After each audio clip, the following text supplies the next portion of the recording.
The grand hall buzzed with activity. Lord Cedric stood at King Alaric's right, a position he had held for 20 years. He was the king's most trusted advisor, the hand of the king. His counsel was valued, his wisdom was renowned.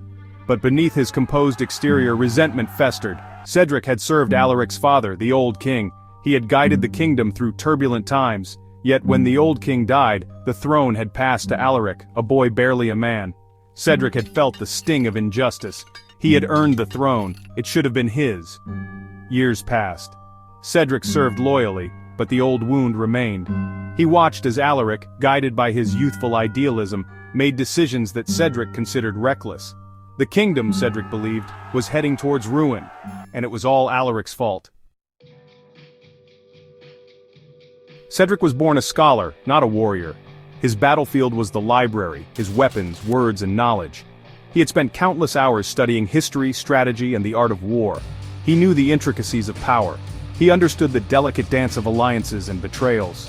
He had watched Alaric, impulsive and headstrong, disregard his carefully crafted advice. He had witnessed the kingdom suffer for the king's mistakes. Each failure fueled Cedric's resentment. It whispered in his ear, a venomous serpent promising power. The years had taken their toll on Cedric. His hair, once a rich brown, was now streaked with gray. His face, once full and jovial, was now gaunt and etched with worry. He was tired. He longed for peace, for recognition.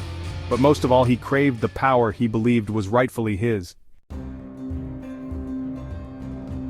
A raven arrived bearing a message from King Magnus of Valor. Valor and Eldoria had been rivals for centuries. Their history was written in blood and fire. The message was a proposal, a dangerous dance of treason. Magnus offered Cedric a deal, support his invasion of Eldoria, and in return, Cedric would be made ruler of the conquered kingdom.